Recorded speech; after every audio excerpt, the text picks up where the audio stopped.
Today, we will peer beyond the veil of the ordinary and touch upon two stories that perhaps should never have been told.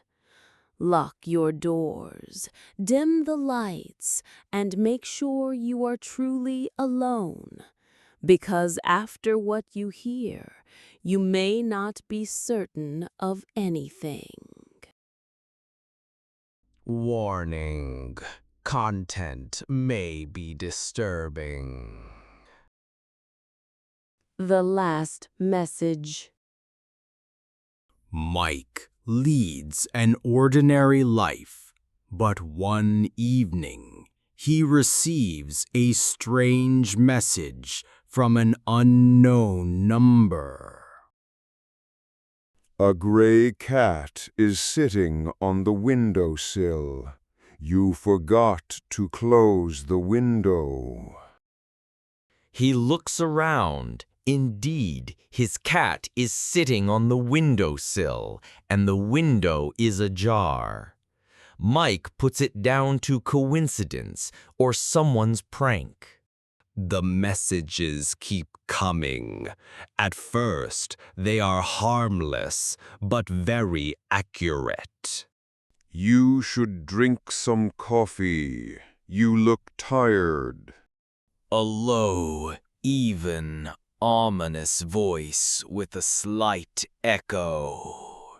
Gradually, they become more personal and disturbing, describing his thoughts, fears, intimate details that no one could possibly know.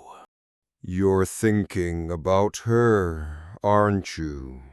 The one you lost. Mike begins to panic.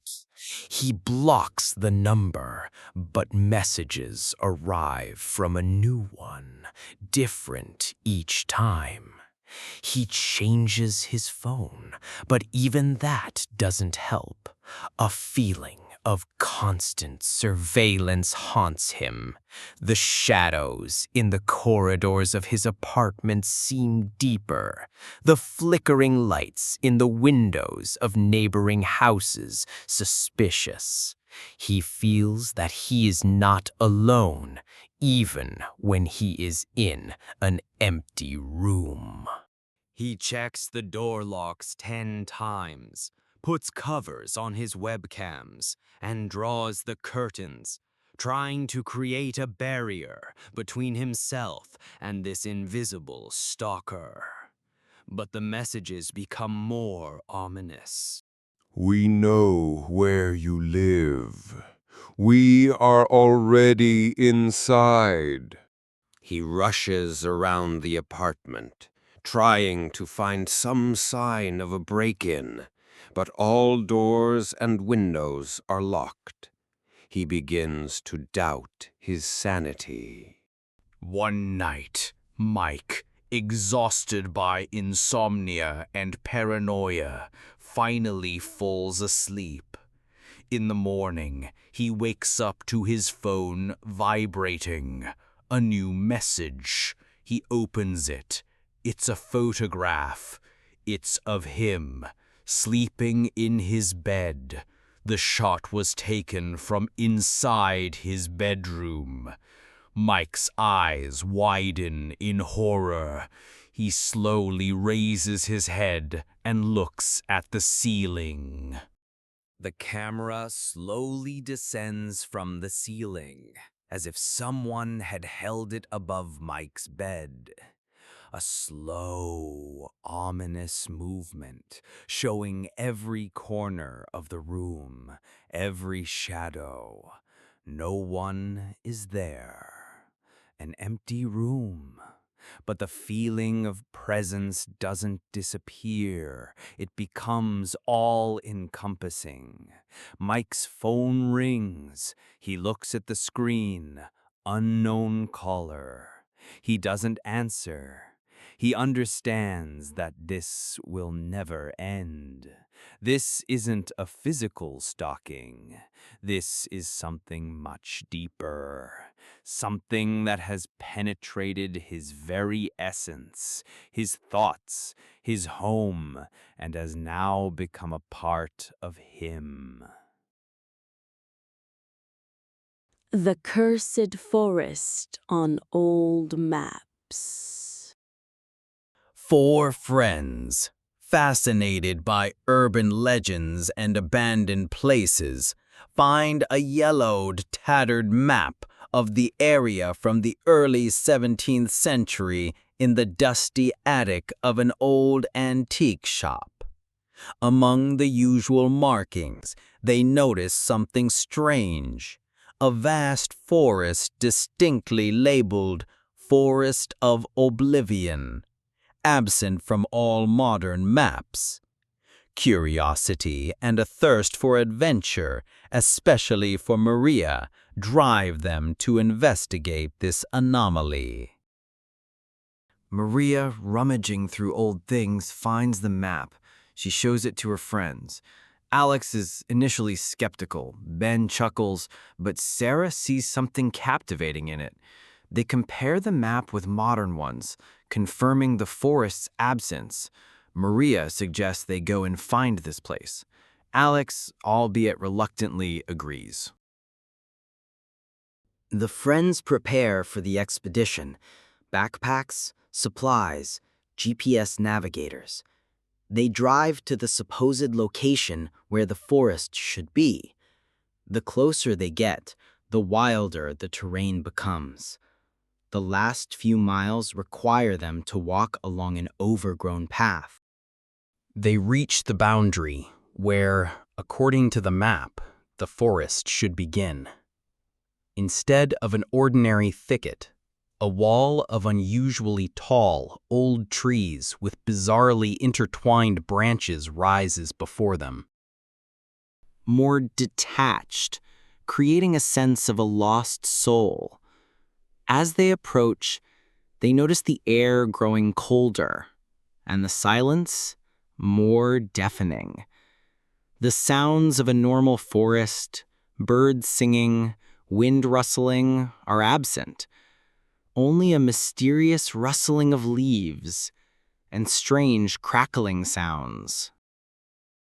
More detached, creating a sense of a lost soul. Compasses begin to spin chaotically, needles pointing in different directions. GPS navigators lose signal.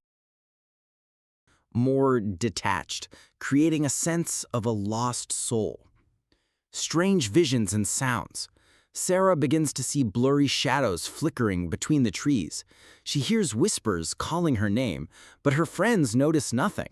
Ben, trying to remain calm, hears distorted animal cries unlike anything known. Alex tries to find a logical explanation, but even his confidence wavers. More detached, creating a sense of a lost soul. Separation. At one point, when the fog is particularly dense, Ben, having stepped a few feet away to investigate a strange sound, suddenly disappears. His friends call out to him, but only an echo and the low hum, growing louder in the forest, answer. Desperate searches yield no results. It begins to seem as if the trees are shifting their positions. Sarah's nightmares. Sarah, shaken by Ben's disappearance, becomes increasingly sensitive. She hallucinates eerie, distorted faces in the intertwining branches. More detached, creating a sense of a lost soul. Despair and struggle. Alex tries to lead Maria and Sarah, but he himself begins to doubt the reality of what's happening. They feel an unseen presence. The forest presses in, seemingly actively trying to confuse and consume them. The ringing silence is periodically interrupted by a terrifying cacophony of sounds. Maria detached, creating a sense of a lost soul. Breakthrough. In moments of greatest despair, when the forest seemed to have completely surrounded them, Maria accidentally spots a barely visible path that appeared as if from nowhere. They rush down it. The forest resists. Branches seem to grab them. The fog tries to envelop them, but they break through. More detached, creating a sense of a lost soul. Return to reality. Suddenly they emerge from the forest. The sun shines brightly, birds sing, mobile phones regain signal. The forest of oblivion is gone. Only an ordinary thicket remains.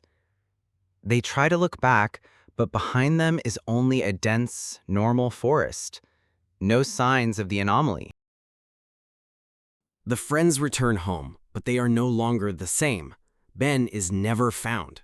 Sarah remains traumatized forever, her art becoming dark and unsettling.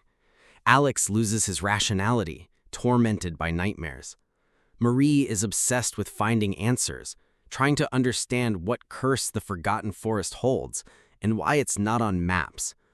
They all understand the forest has not completely released them. It has left its mark on their souls, and its whispers will haunt them always. Perhaps it awaits their return.